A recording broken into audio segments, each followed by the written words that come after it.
afternoon. Thanks for joining me. Thanks, Shani, for starting us off and getting us set up. Obviously, our hearts are in Israel, and we are every day and every minute thinking about Israel, thinking about the hostages, and doing everything that we can. And this is the next installment of our sessions focused on talking and learning about Israel. And today what I'd like to do is to talk a little bit about the morality of war, because you may have read articles or seen commentaries or heard news stories debating, disgusting, hating on Israel and its, and the war with Hamas. Has anyone studied just war theory before? Any experts on it? So just war theory is not a Jewish theory. It is a general philosophy, and wanted to start with that. So we're going to put that on the screen.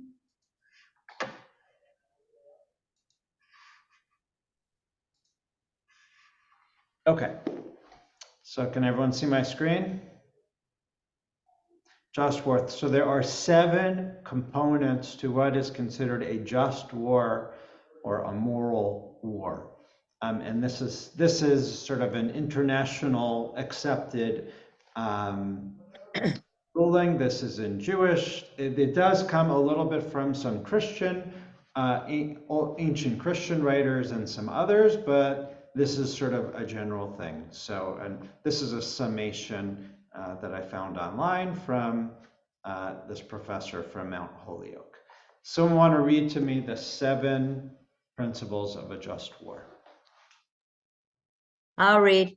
Thanks, Len. Okay, let me move all these people here. A just war can only be waged as a last resort. All non-violent options must be exhausted before the use of force can be justified. Okay. A war. Yeah, so number 1 is war is a last resort. That's the summary. Okay. A war is just only if it is waged by a legitimate authority. Even just causes cannot be served by actions taken by individuals or groups who do not constitute an authority sanctioned by whatever the society and outsiders to the society deem legitimate. Okay, so second is legitimate authority, right? Someone needs to be able to have the authority to authorize a war, right? You can't just gather, 40, 50 people and say, we're going to war, right? Okay, keep going. A just war can only be fought to redress a wrong suffered. For example, self-defense against an armed attack is always considered to be a just cause, although the justice of the cause is not sufficient. See the next point. Further, a just war can only be fought with right intentions. The only permissible objective of a just war is to redress the injury. Okay, so the third idea of a just war is that it has to have proper intentions. Okay, number 4. A war can only be just if it is fought with a reasonable chance of success. Deaths and injury incurred in a hopeless cause are not morally justifiable. Okay, right. Number 4 is you can't just create a war where everyone's going to be killed and sacrificed, right? There needs to be some possibility of benefit and success. Okay. 5. Yep. The ultimate goal of a just war is to reestablish peace. More specifically, the peace established after the war must be preferable to the peace that would have prevailed if the war had not been fought. Right, so this is a general idea, right? Like, don't start a war, right? If the goal of war is peace, don't start a war that's going to make things less peaceful. Okay. 6, the violence used in the war must be proportional to the injury suffered. States are prohibited from using force not necessary to attain the limited objective of addressing the injury suffered. All right, this is a big one we've been hearing and we'll keep hearing, proportionality, right? Right, and we'll talk about this more in general, but right, when we say that now there were 1,200 Israelis or more that were murdered on October 7th, and the numbers from the Gaza Health Ministry, which is Hamas, is much larger, right? There's a question of proportionality. Is Israel's response proportional, and therefore is it a just and moral response? Okay, and number 7. Okay, I'm blocked. Oh, there it is. I fixed it. The weapons used in war must discriminate between combatants and non-combatants. Civilians are never permissible targets of war, and every effort must be taken to avoid killing civilians. The deaths of civilians are justified only if they are unavoidable victims of a deliberate attack on a military target.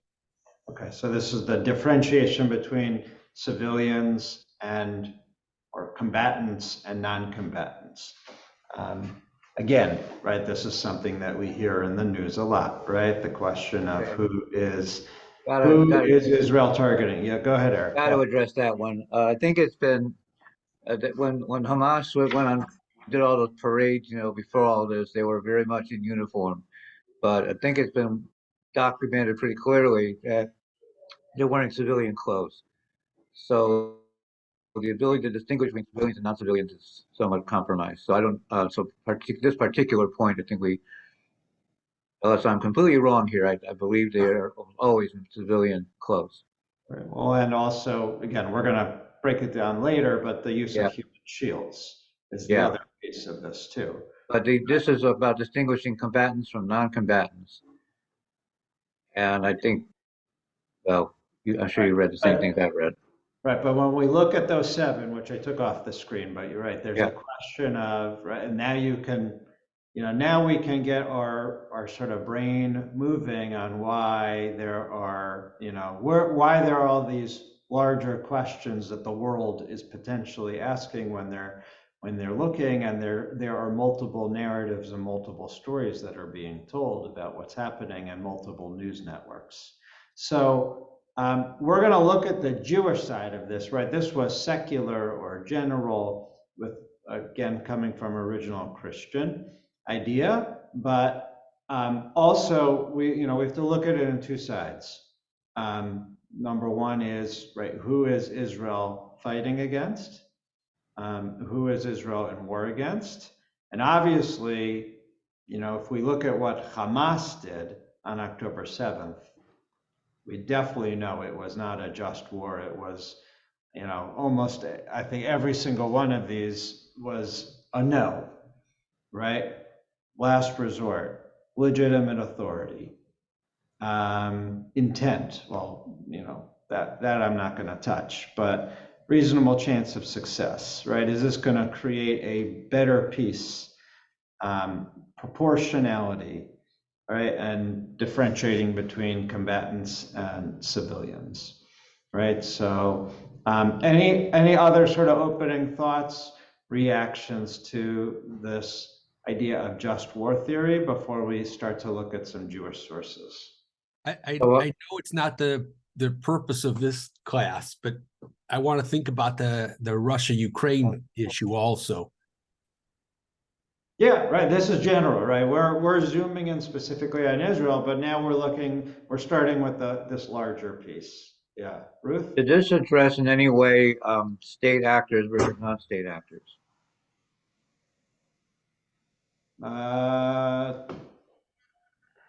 I mean, well, that's a little bit of legitimate authority, and it's a little bit of combatants. Yeah. Maybe. It's not just this. When it was ISIS and it was Al-Qaeda and all that, so I wasn't sure if this was ever discussed in that context. Yeah, not sure. Yeah, Ruth? When was it written and by whom? Just war theory is old. It's like 1,000 years old. Aquinas, I have to look, it's like, this is old philosophers, it's been accepted for hundreds of years. Did anyone say anything like that during World War II? Agreed, yeah. Okay. Yeah, 100%. Yes, I mean, right. We can apply this to many things, but most especially World War II. Bob? That's what I was thinking. I mean, the United States has not got clean hands in this context either. I mean, we firebombed Hong Kong, we firebombed Dresden, Hiroshima and Nagasaki. There was no differentiation between civilians and combatants. Those were just punishment. Again, this is, this is theoretical, this is ideal, this is, this is what should be discussed in the war rooms, right? These are like these agreed upon principles that are supposed to be discussed in the war room for ethics. But then there's the reality. Yeah. So let's look at what Judaism has to say about war. And in fact, we're actually going to see that there are three types of wars that Jews are allowed to take part in. So I'll take a look at a couple of the sources. And someone want to read?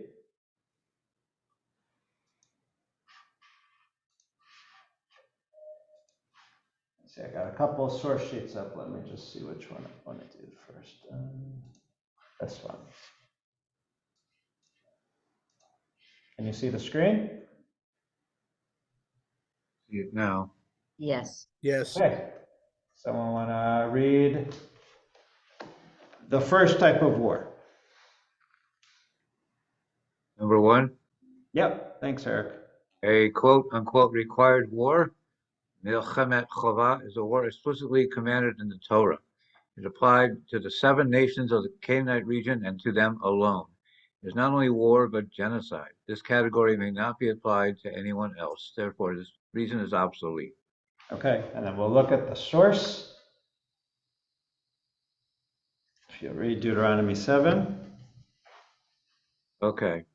Actually, this was a question I sort of wanted to get asked anyways. When the Eternal your God brings you to the land that you are about to enter and possess, and he dislodges many nations before you, the Hittites, the Gigacites, the Amorites, the Canaanites, the Perizzites, the Hivites, the Jebusites, 7 nations much larger than you, and the Eternal your God delivers them to you and you defeat them, you must doom them to destruction, grant them no terms, and give them no quarter. Right, so type of war number 1 that Judaism allows, permits, right? Again, this is, a religious permission, is Milchemet Chovah, an obligatory war, a required war, right? And this is when when God actually instructed the Israelites in the Torah to annihilate, right? That's the reading, to annihilate these 7 tribes that were living in Canaan. This is at the end of the Torah. This is the before Joshua's conquest. So this gets cited. This sometimes gets cited by anti-Israel Yes, people. yes, it does. By the way, it didn't happen.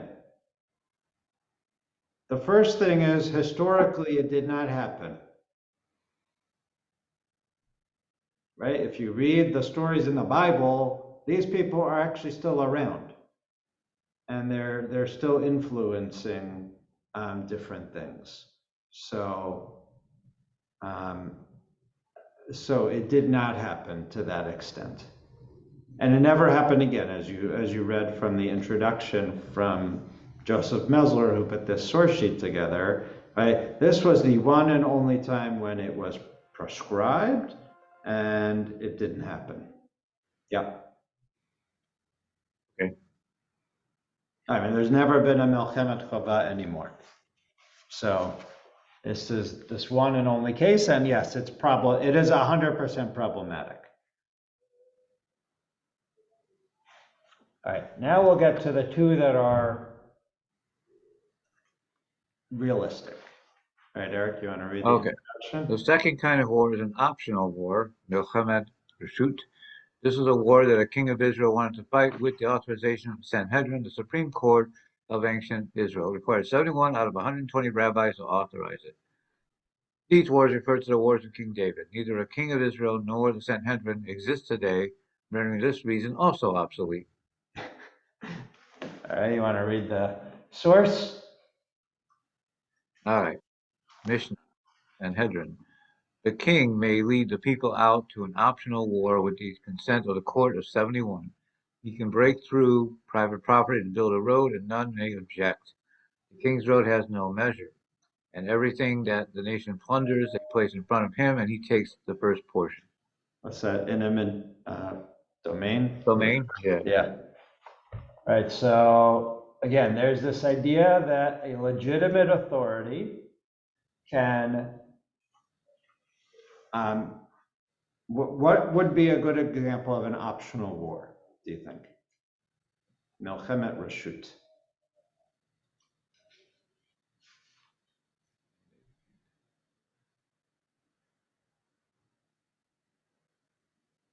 I can give you an example if you want.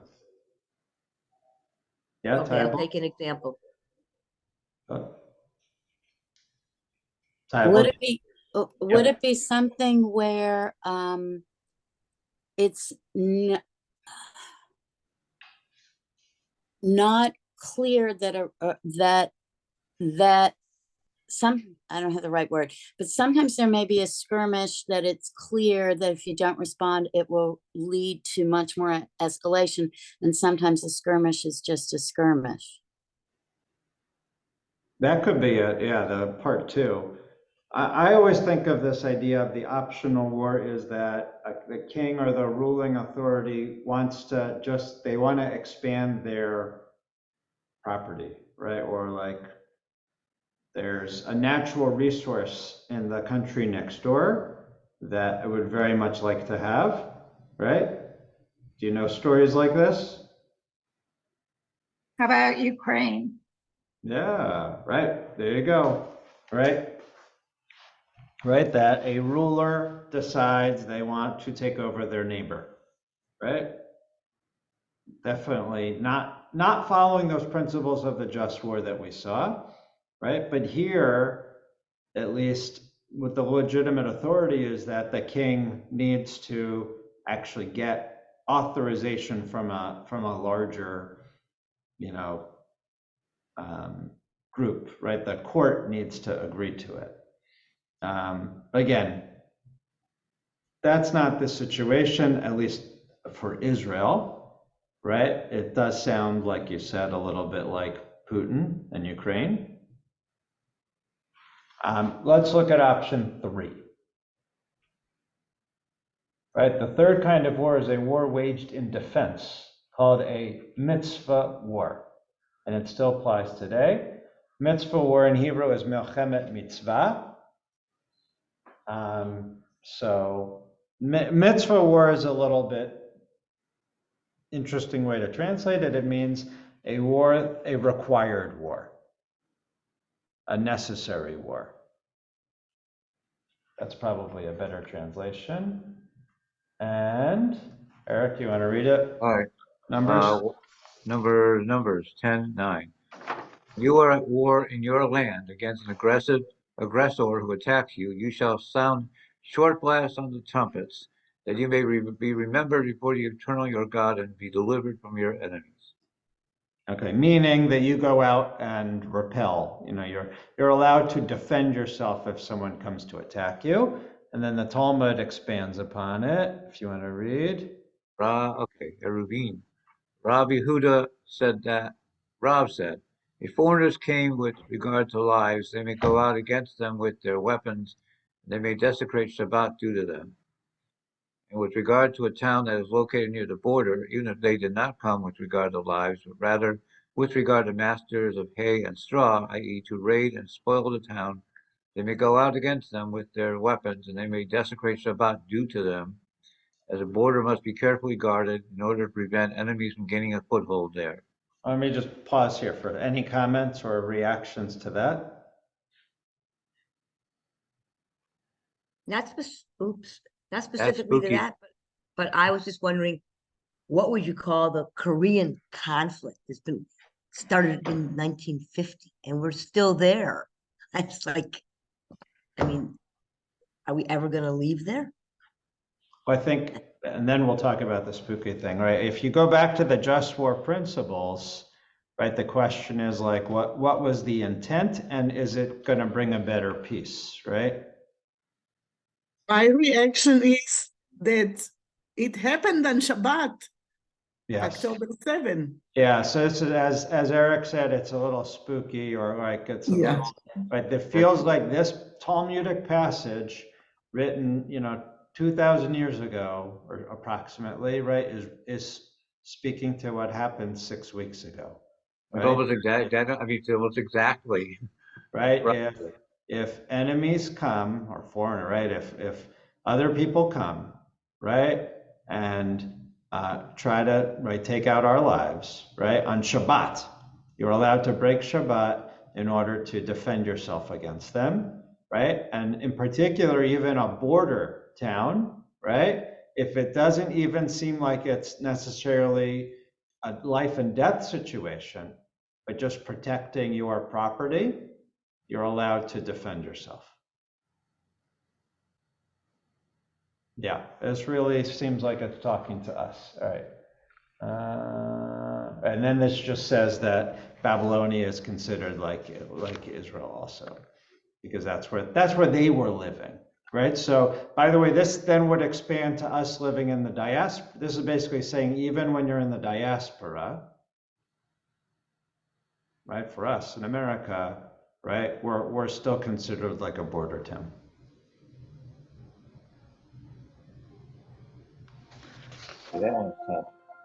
Comments, thoughts? Other comments, thoughts? Tybal, yeah. Well, with the range of modern weapons, everyone's a border town. That's an interesting question. Yeah. That's true, right? The rabbis did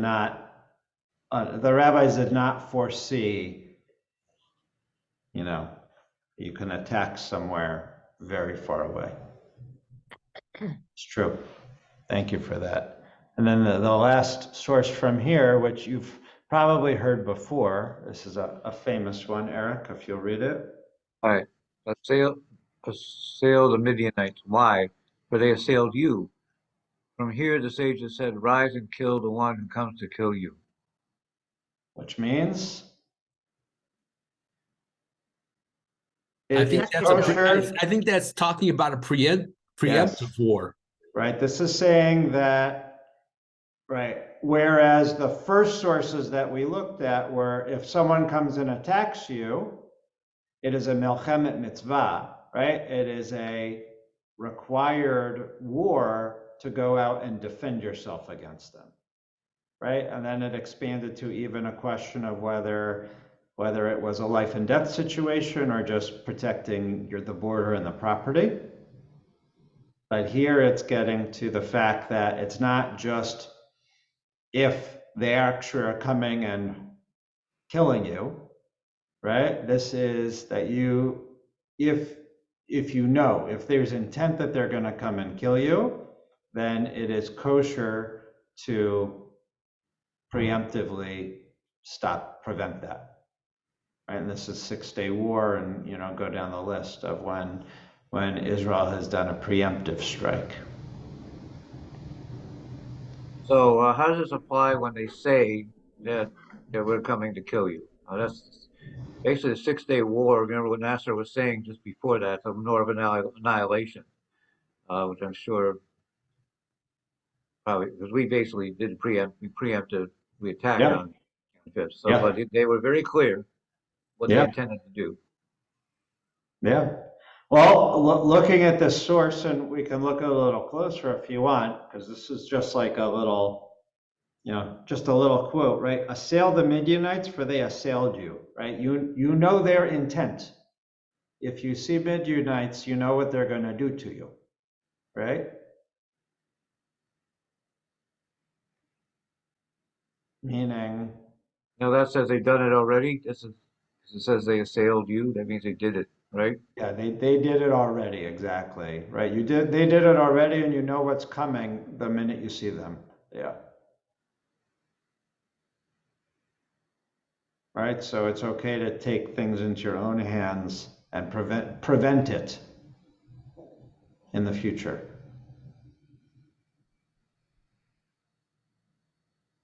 Does that sound a little bit like the idea of removing Hamas terrorists from Gaza? So this is a little different. Okay, this time an actual physical attack in Israeli territory occurred. Before it was rockets sent from Gaza. Yeah. A lot of the previous wars we went after, especially 2014. But that was the kidnapping, I think, started that. But this was pretty explicit. They actually came and attacked. Yeah, yes, right. Different level, right? It was very Whereas in clear. 67 there were just all these, It was you know, mostly threats. It was mostly just verbal threats. I don't think anything. threats, troop buildup, Yeah, Suez Canal. blockades in the harbor. Yeah, there and reading the transcripts of what was being discussed behind the scenes, and yeah, and and attempts at diplomacy too, right? Yeah. You know, if we go back to those that came in late, we began by looking at the secular just war theory, right? And there it was a war as a last resort, right? There it was the importance of intent. There it was that the goal of a war should that there should be better peace afterwards. Right? So you could argue that that's what the 6-Day War was. Comments, thoughts? Yeah, Sherry? I'm thinking Hamas did not read the Talmud because they attacked on Shabbat and Yom Tov and maybe figured we wouldn't fight back. Yeah. I think they specifically attached to Shabbat and Yom Tov because our guard was down.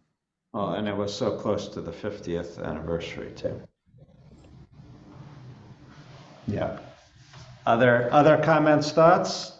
All right, so now we're in this category of milchemet mitzvah. So we're gonna analyze it a little more. What's this idea of a required war?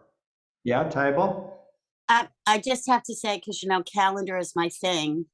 To me, it shows the hypocrisy because the calendar they want to live by is the Muslim calendar. It wasn't the anniversary in the Muslim calendar. It wasn't the anniversary in the Hebrew calendar, but it shows that it's more about, I may misspeak, but what I'll call the social media or the public relations war, because they're pandering to the West. That's where it's the anniversary, which to them is not the calendar that matters. Mm-hmm. Well, I have a counterpoint to that. That is that the Egyptians have roads named October 6th. So they do use the common calendar as references quite a bit. In fact, the Muslim in this world, they use the commonly used calendar an awful lot. But Eric, the Egyptians are not the virulent terrorists, whatever. There's a cold peak. I mean, I hear what you're saying, but I'm saying Egypt is not, number one, Egypt wasn't the attacker. Yeah. And Egypt is also Thing. the one, I though no one. think Erica's just saying in the Arab In general. in the Arab world, October 6th has some resonance. Yep. Yeah, but I'm saying, looking at the part of the Arab world this comes from, it just shows how cold-blooded in every sense of the term. Oh, yeah. If it's okay, we're going to shift now. And now we're going to, again, look at what this idea of a milchemet mitzvah is and read a little bit further on it. Let me just find where I want to start. Go right here.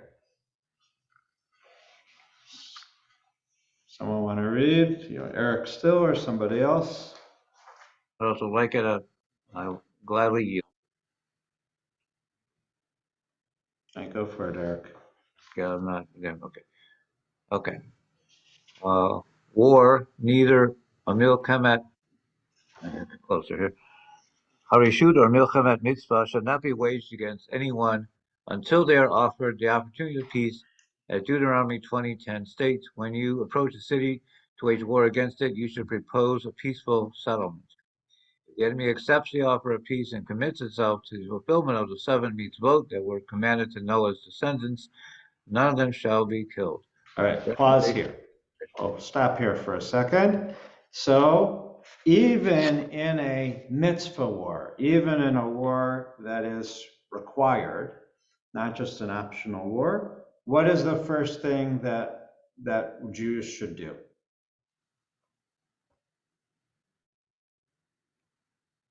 Offer a deal, so it sounds like.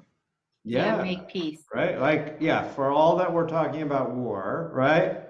This is about peace, right? Nobody wants war because war is horrible. War is ugly. There's loss of life.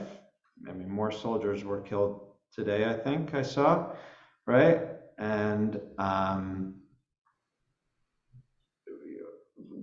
the goal isn't war. The goal is peace, right? And of course, now also we're talking about the goal is release and saving the hostages, but we're talking just largely. So the first thing that Israel, that Jews should do is offer peace. That's the first thing.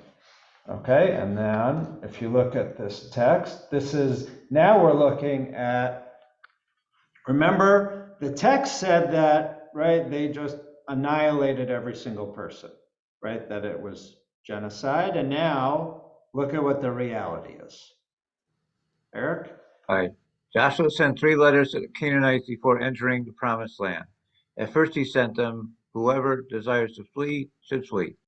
Afterwards he sent a second message. Whoever desires to accept a peaceful settlement should make peace. Then he sent again, whoever desires war shall do battle.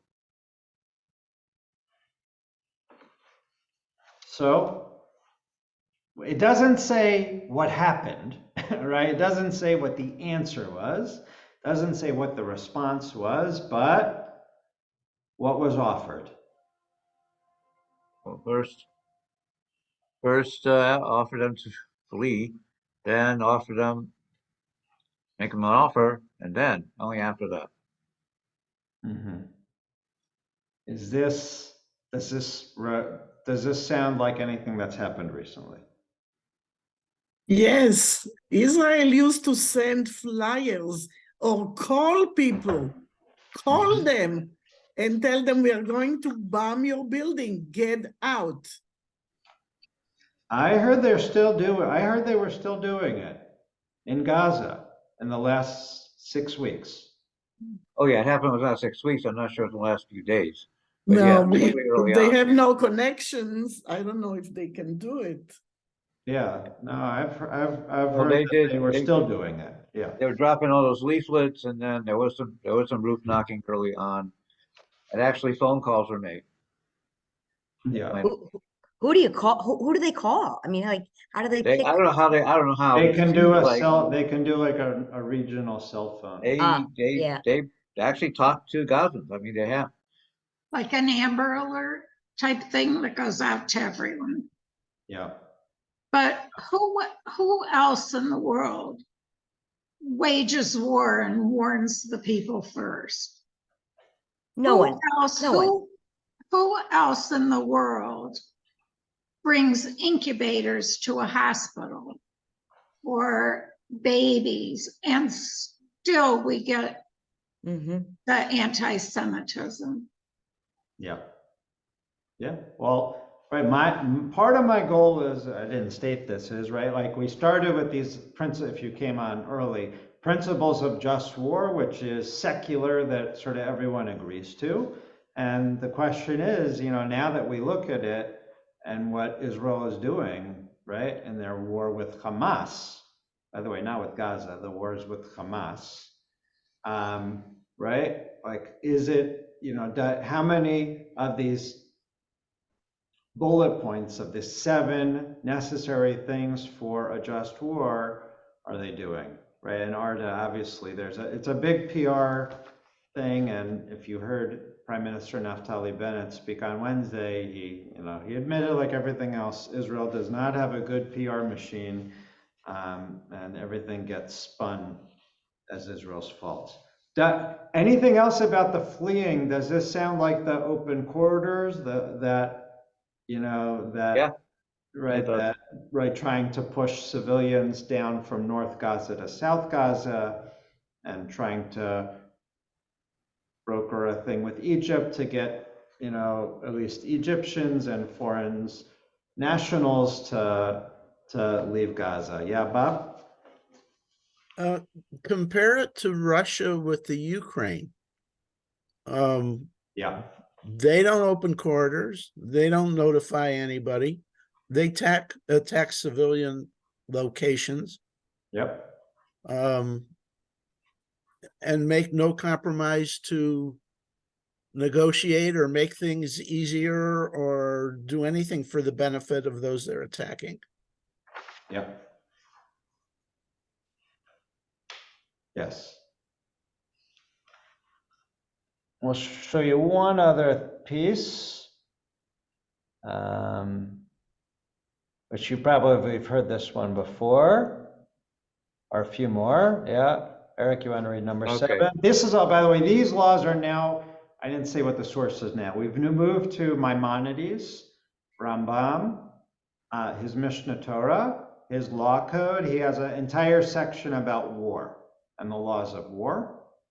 And whether a king can wage a war, and what is a kosher war, what's an acceptable war. So this is in there. Go ahead, Eric.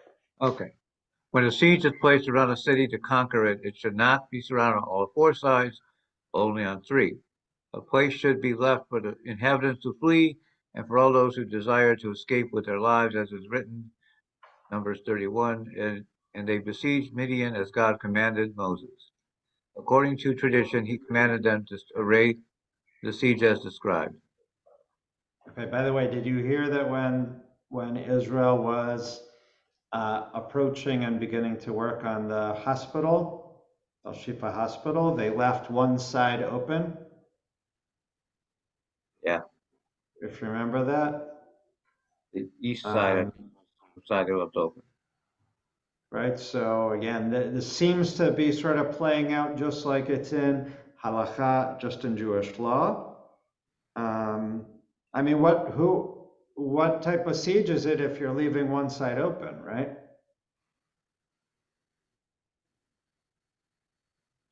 Well, essentially, Gaza has 3 sides land, 1 side water. Yeah. And pretty much sealed off all of it, with these exceptions. Yeah. So, right, what we take from this is, right, that anyone who wants to flee, you should let them flee safely, right? Even in the midst of war. So does that describe the humanitarian corridor pretty well? Yeah, that's what it sounds like to me. Yeah. And then there's one last piece. You probably have heard this one before too. Eric?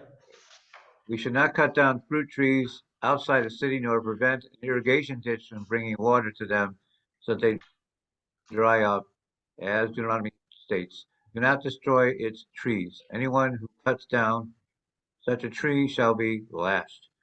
This does not apply only in a siege, but also prohibition does not apply to trees alone. Rather, anyone who breaks utensils, tears garments, destroys buildings, stops up a spring, or ruins food with destructive intent, transgresses the command, do not destroy. Probably heard that before. We usually teach it around Tu B'Shvat or other things, right? That even, right, we should always try to leave trees. Why do we leave trees?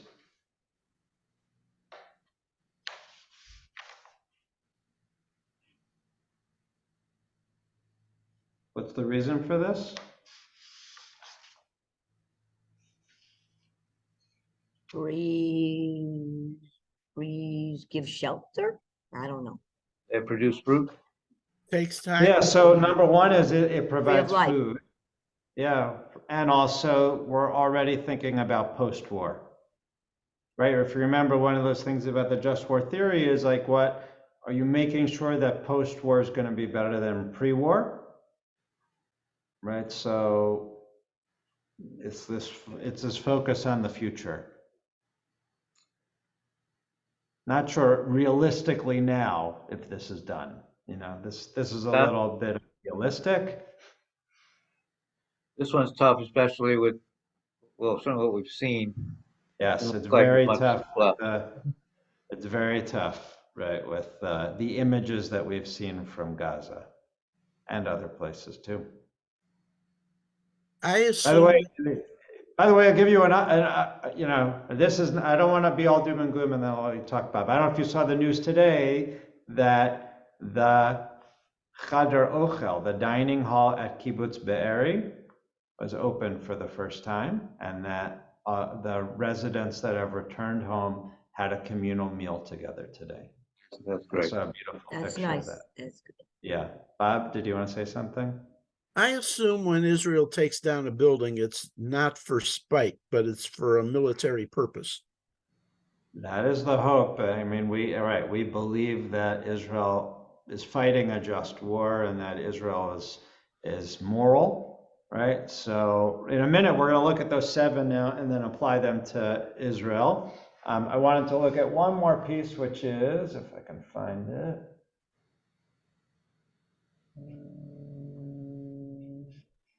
Hold on, I've got a lot of things open.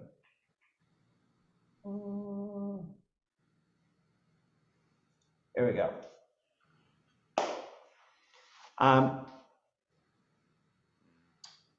I think Prime Minister Bennett talked about this. You know, I've listened to so many people and so many different things, right?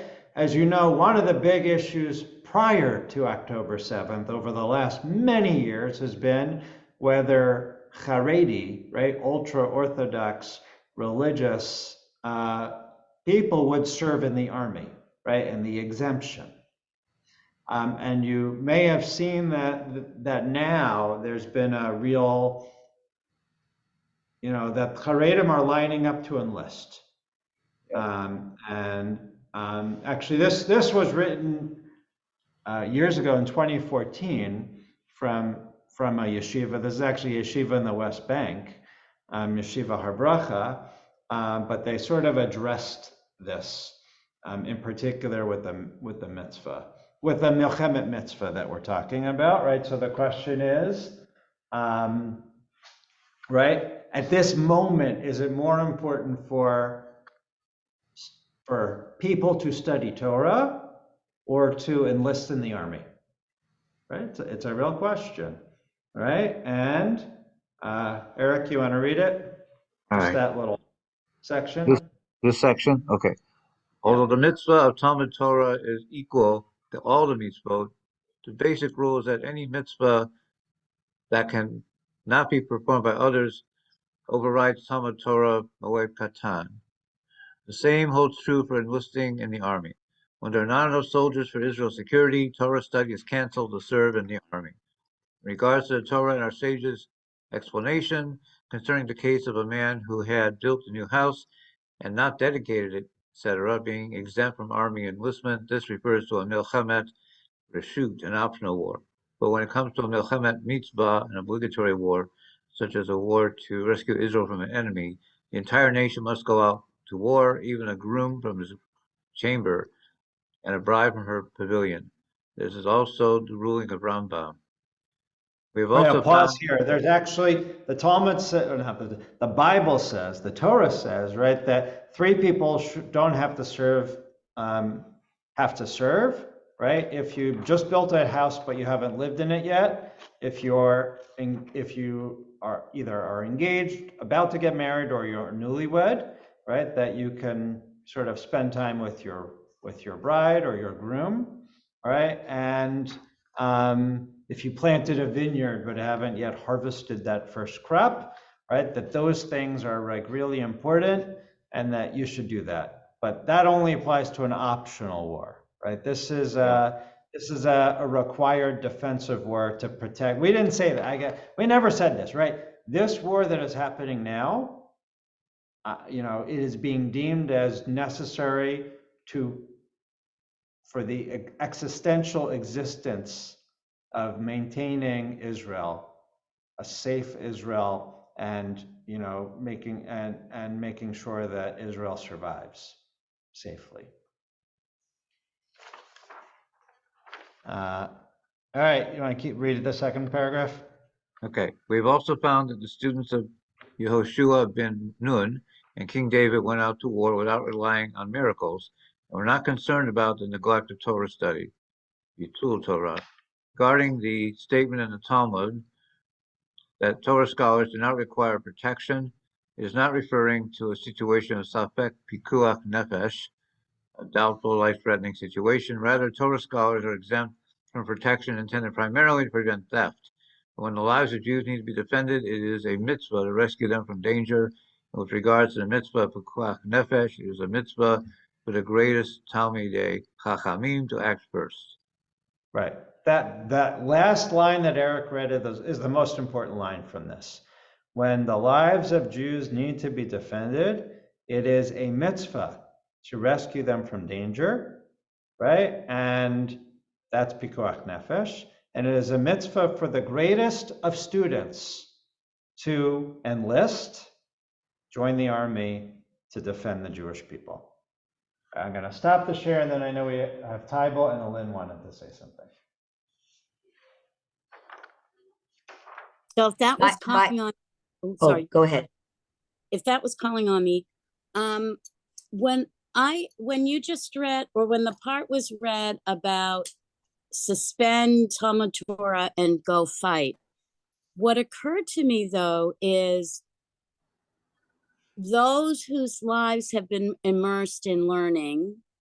I don't know so much in Israel, but in the United States, every now and then there are stories, even in the Jewish press, about how people coming out of certain school systems have trouble with basic, sometimes arithmetic or whatever. In the way war is fought now, that takes a certain level of understanding and basics. You're not just picking up a club. Do you know what I'm saying?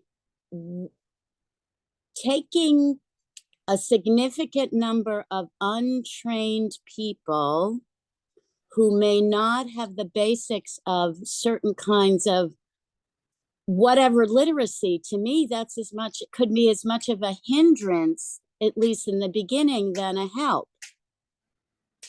I'm envisioning, I've not been briefed on this. I'm envisioning that those who are enlisting are not immediately being sent to the front lines, and in fact, that maybe they're doing the necessary day-to-day work of those who are on the front lines who weren't originally on the front.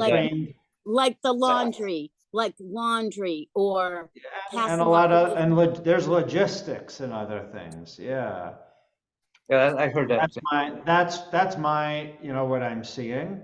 I mean that's what I think, but it's a good question, Tybal. And what you didn't hear and what was implied here is that there was always an idea that this is a traditional idea, so don't shoot the messenger. There's an idea that when someone is studying, when students are studying Torah, they're actually defending and protecting the land, that God will protect Israel more if more people are studying. So it is just as important for Talmud students to study than it is for soldiers to defend the land. That's is the traditional understanding. And that is what this rabbi and this yeshiva is breaking down and saying, not at this moment. At this moment, the most important thing is to put the Talmud down and to help Israel. All right, Lynn? Oh, I don't know if anybody knows this, but I'm just curious what statistics or what percentage of the Haredi are going to the, into the army. because I mentioned this to somebody the other day and they said, well, not that many. I have Yeah. no idea. More than not many. Yeah, I've only had anecdotal, and in fact, on one of my rabbi groups today, I saw on my Facebook rabbi groups, they were asking, are there actually Haredi rabbis who have like literally said this in the last couple of weeks, like you need to leave yeshiva and go? And several of them have said the importance of serving. And some of them have said, like we said, put down the books and go and study. And some just have said it's a really important thing, but they haven't exactly said to go. So the short answer is yes, but I don't know a full number yet. Also, again, they're doing a lot of national service, which again is not the same as defending, but you know, I've seen many yeshivas that are going and picking the vegetables and milking the cows, which again, that's taking time away from Talmud study, which is a big statement, and it's necessary to keep the economy going and everything going in Israel. So before we're done, I want to circle back to those 7 just war principles, look at them again with a little bit more with Israel in mind, and then we'll wrap up. There we go. Okay, so I'm going to walk us through it. You're welcome to comment. You know, a just war can only be waged as a last resort. All nonviolent options must be exhausted before the use of force can be justified. Obviously, what happened on October 7th, I think, sort of supersedes this. And that a response was required. But I also think that, and you can say, right, I believe that also, right, Israel is seeking peace, right? There is peace that's being sought, but I'm open to comments, thoughts, reactions, or disagreements. A war is just only if it is waged by a legitimate authority. Obviously, whatever we think about Israel's government, there is a formal legitimate government that is authorizing this, correct? Yes. Okay. Yeah. And it's debatable if Hamas is a legitimate authority. Yes. Yeah. Again, right. We already know that Hamas doesn't fit these moral principles of a just war. And then see you, Tybal. Let me just do one more. A just war can only be fought to redress a wrong suffered. Again, I think that's pretty clear. And the right intentions, we obviously know the intentions are freeing the hostages and preventing any further Hamas attacks. Yeah, Tybal, did you still want to say something? Well, maybe I think that's not where you're going because you're on the just war, but it reminds me of all these conversations. Even well-meaning Jews who want to believe that most of the people in Gaza don't want to be ruled by Hamas. And I forget who just put out a poll, but it wasn't a Jewish source. It was some Arab research thing that showed 75% want Hamas to be ruling after this war is over. And that doesn't count the looters, the pay for slayers, the whatever, et cetera, et cetera, et cetera. Well, yeah. My point is, I probably didn't make it clear, is that legitimate authority can be defined in more than one way. And if the population being ruled wants that authority, that in a way is a legitimate authority. Yes, understood. All right, number 4, a war can only be fought if it is fought with a reasonable chance of success. So I think that is a reasonable chance of success for this war. The ultimate goal is to reestablish peace. I think that is the goal too, and a better peace, right? Not these rocket attacks that happen on and off and on and off, and everything else. The violence used in the war must be proportional to the injury suffered, right? This is that one sort of question. And we could do an entire session on proportionality in this context.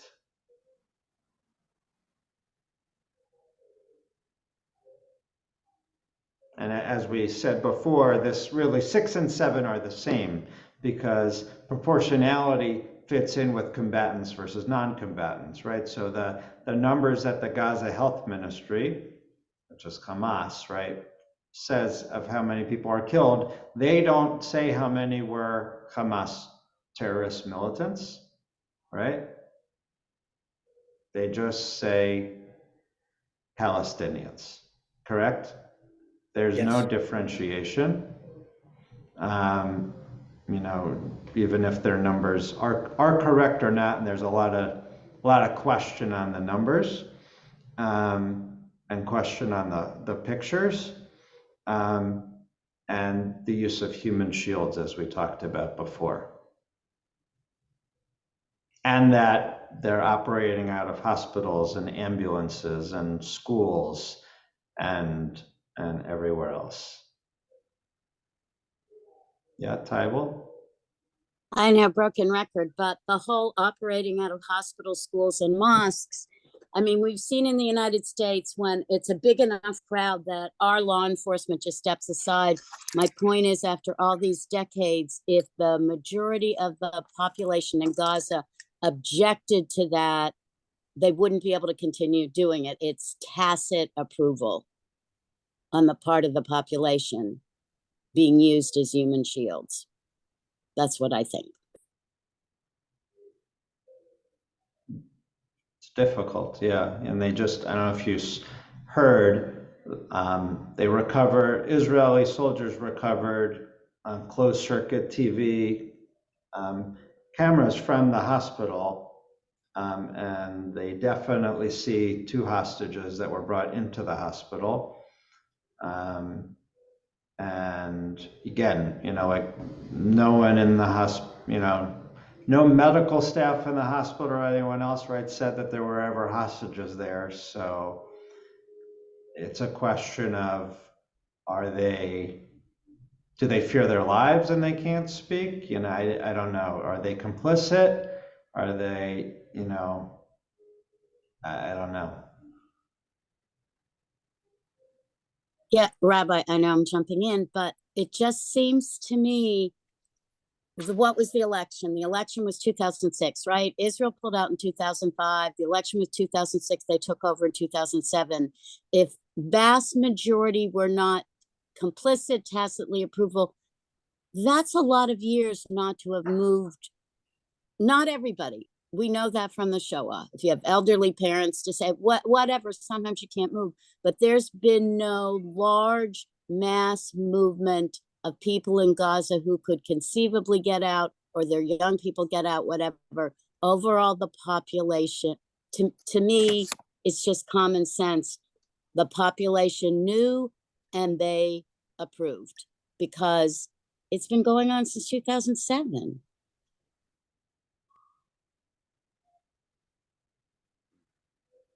I cannot answer that, obviously, yes or no.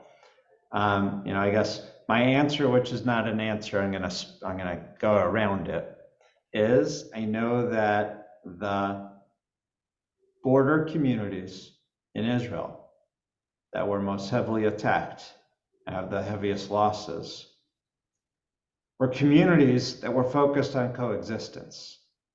They were communities that had Palestinian Gazan friends. They were communities that brought Gazans into Israel for medical care, right? And they were communities that built friendships across the border.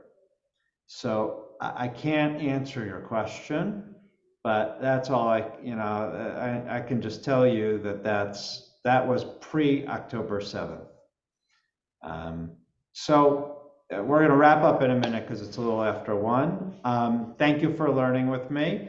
Not an easy thing to talk about, but I wanted to just talk because these things get thrown out in the news and we talk about it, right? Is Israel moral? Is Israel just? You know, they refer to this just war theory. And you know, now hopefully I've armed you with a little bit more to show, you know, why at least we think that Israel is just in its response. And its efforts to bring the hostages home and to eliminate Hamas. And to show you a little bit of Talmud and Bible, where this all comes from. And for thousands of years, Jews have been focused on trying to be moral, because nobody wants violence, right? The Torah doesn't want violence. We don't want violence. We don't want loss of life. We don't want civilian loss of life. And yet there's a reality too. So thanks for learning with me, and happy Thanksgiving. Happy